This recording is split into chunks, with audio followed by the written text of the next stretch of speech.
My fellow cabinet secretaries who are here, and I'm happy that they found time to be here, Professor Kobia, CS, Gender and Public Service, my friend Joe Musheru, my sister Cecily Karuki, and the rest of cabinet secretaries who are here, honorable governors from my backyard, the governor of Isiolo, Dr. Kuti, the governor of Wajir, Mukhtar, the governor of Garissa, Ali Korane, a number of deputy governors who are here, and our partners from the Mount Kenya region. I see Governor Kiraitu, Governor Kimemia, and my compatriot, the chair of the Council of Governors, Wanyambora, whom we were together in the first county government, and Honorable Lee Kinyanjui from Nakuru. My neighbor and my young brother, Honorable Moses Lenokulal, who is now doing his second and last term, the governor of Samburu, and many other governors who are, maybe because I have not been able to recognize where they are, I want to thank you very much. Honorable senators who are here, there are many of them here. I see Senator Fatuma Dulo, I see Senator Faria, I see Senator, the youngest kid on the block, Senator Abdul Haji, one of the very important family that we remember from time immemorial, the Haji's family, who had mentored us, who showed us the way, who gave us the value of valuing others and working with the government at all times. Honorable members of the National Assembly, I just want to, if you don't mind, particularly from our backyard, please just stand up. You might not get another opportunity. Honorable members of the National Assembly, Senate, the Opia family, wherever you are. This morning we counted about slightly more than 40.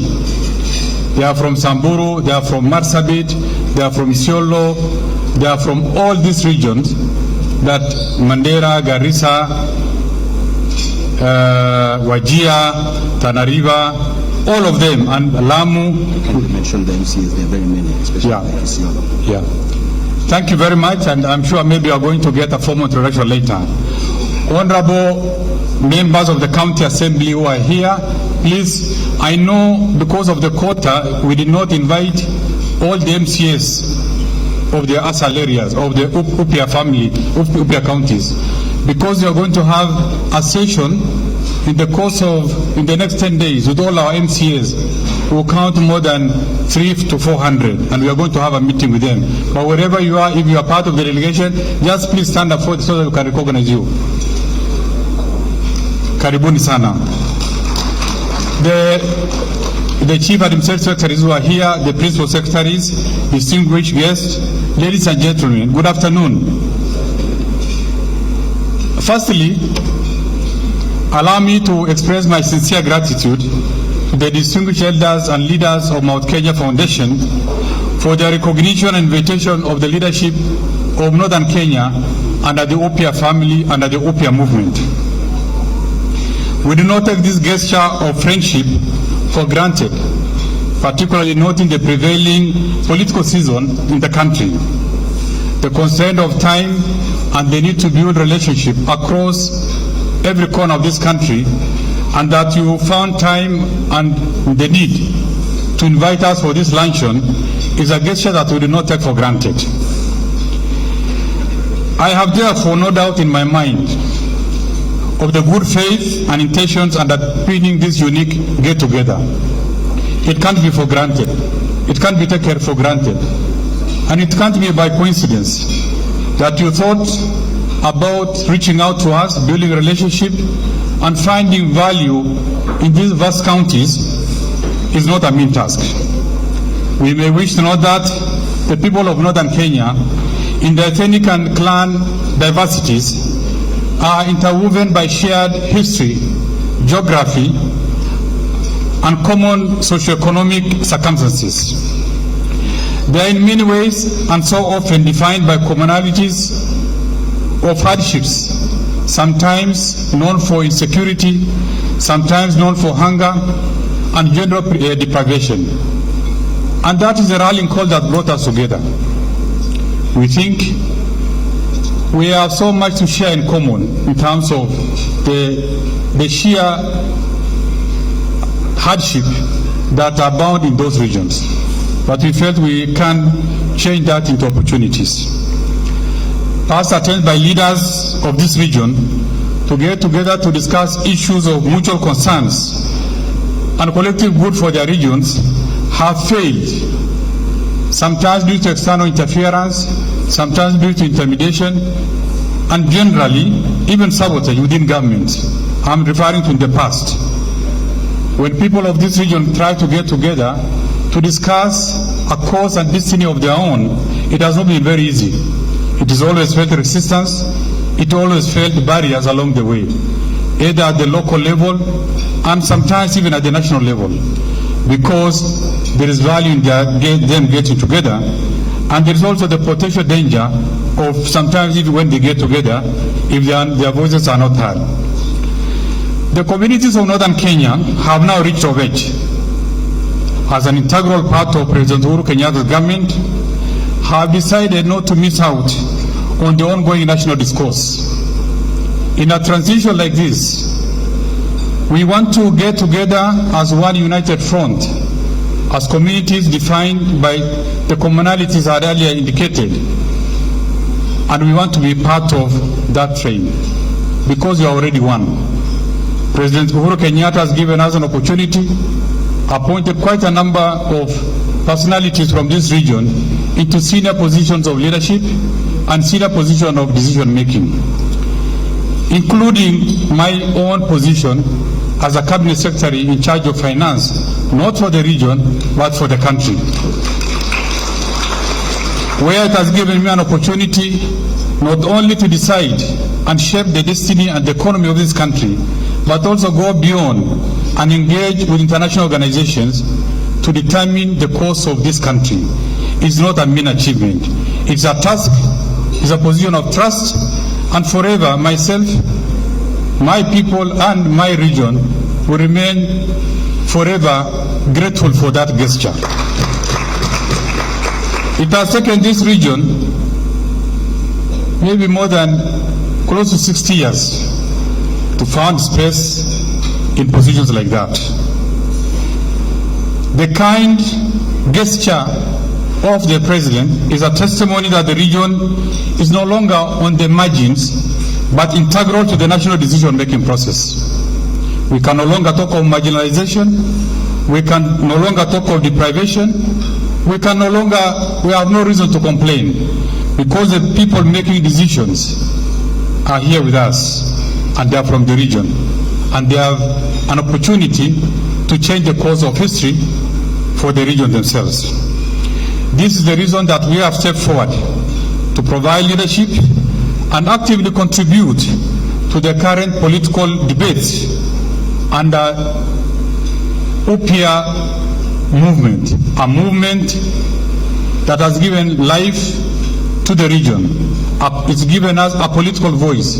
It's given us an opportunity to organize ourselves, that yes, indeed, in our numbers, in our voices, we can make a difference and be part of the national discourse. In retrospect, the current political development reminds us of the journey that this region has traveled. When you reflect back to pre-independence, to independence, and other successive governments, it gives us an opportunity so that we do not make the mistakes that happened that time. This region missed out on the constitution-making process of the independence.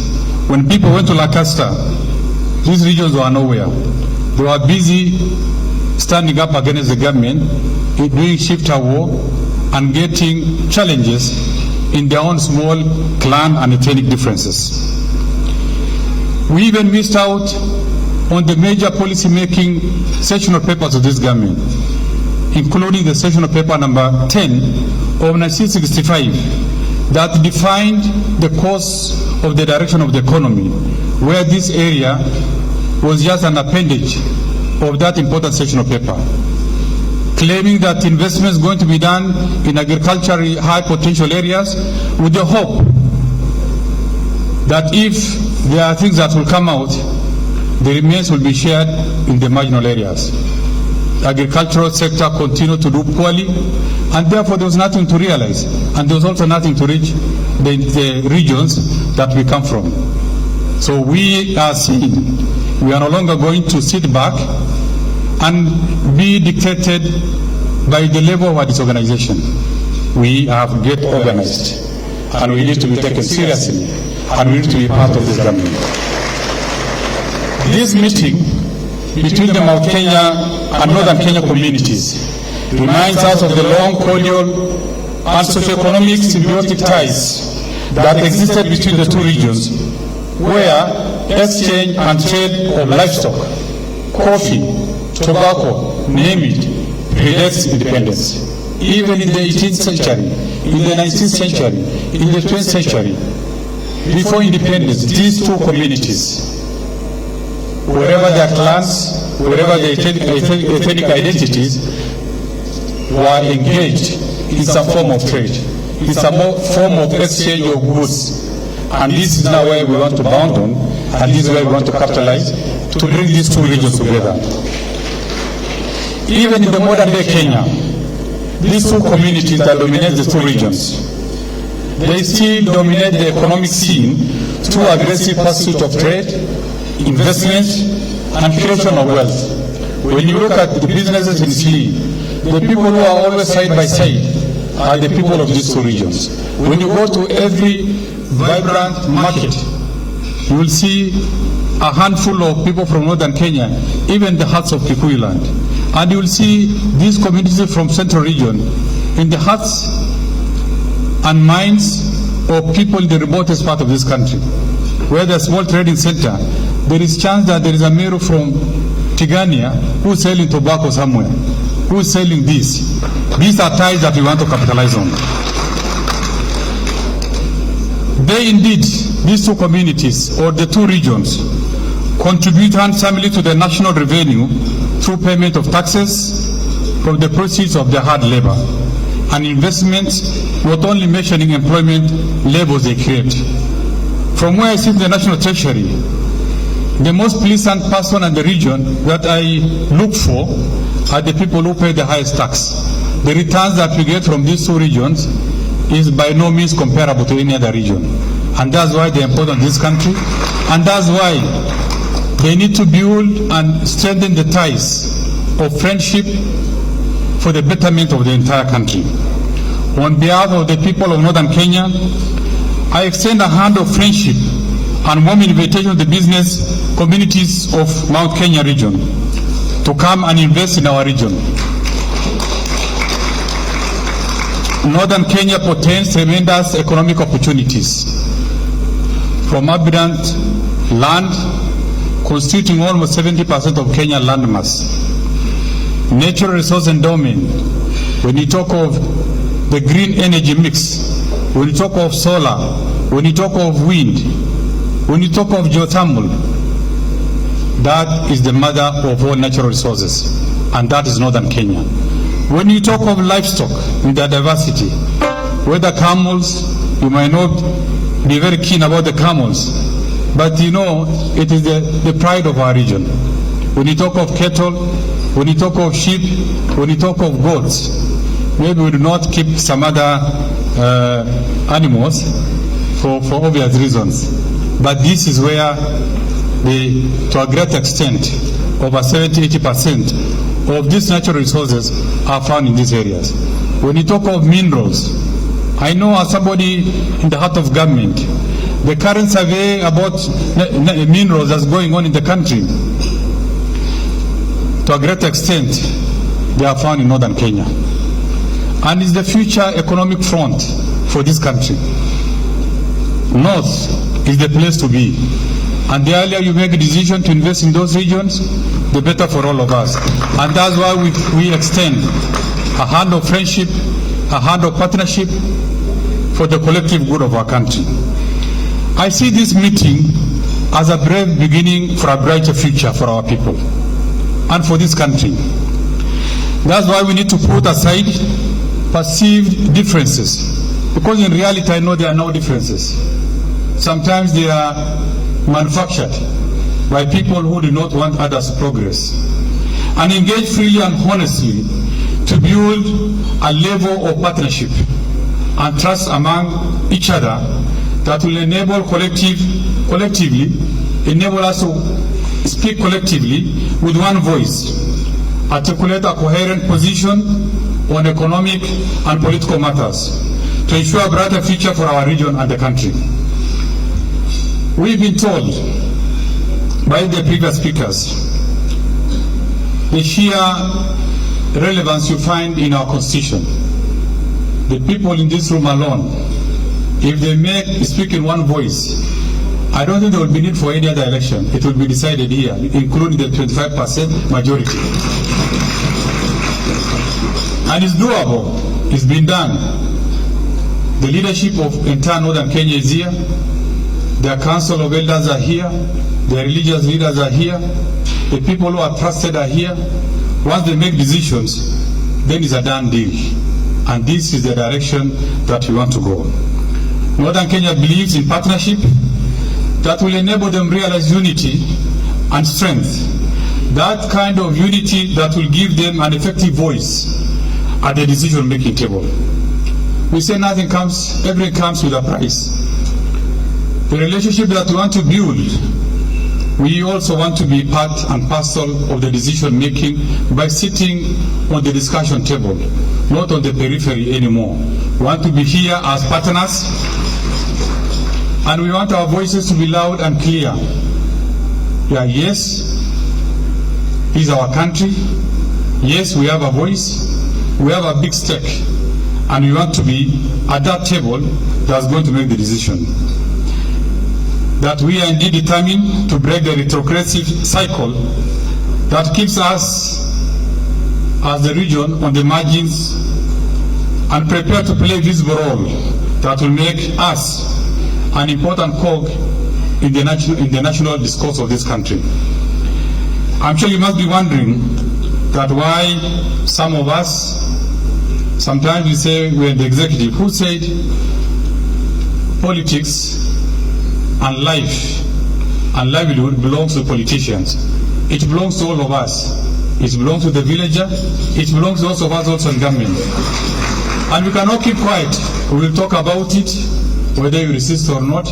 We'll talk about it all the time, because we believe in a course that's going to change not only our region, but the entire region of this country.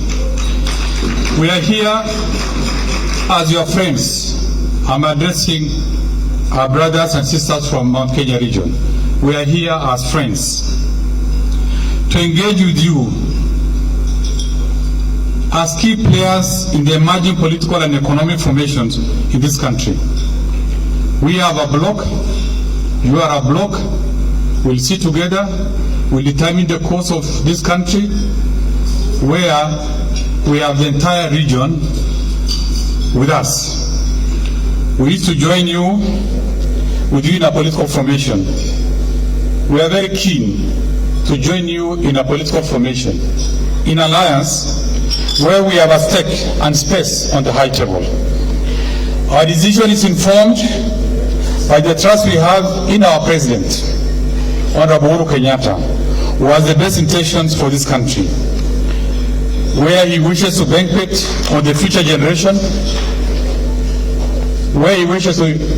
the future generation, not only the current generation, but the future generation, a peaceful, stable, and inclusive nation.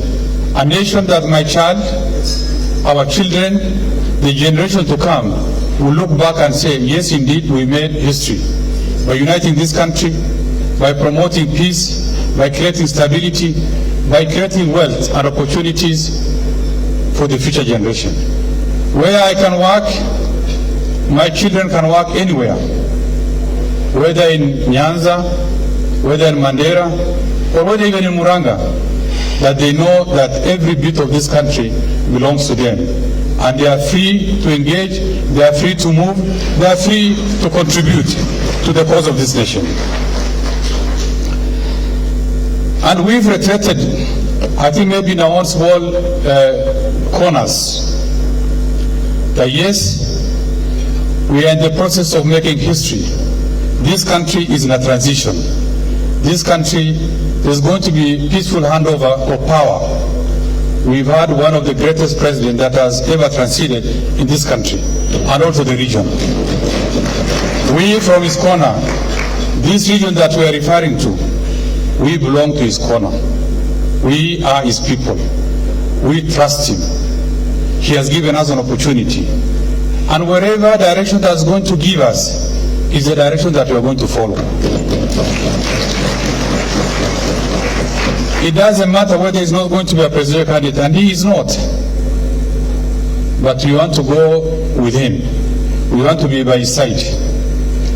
And I know sometimes there's some, although it's dying down now, there's some discordant voices also from your region as Mount Kenya. We are inviting you back to where we are. We invite you back to where Uhuru is.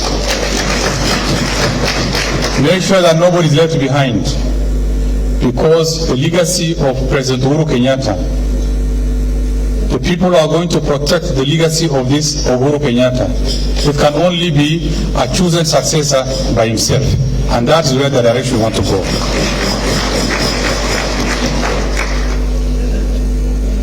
He has given us his dreams and vision for this country has been very clear.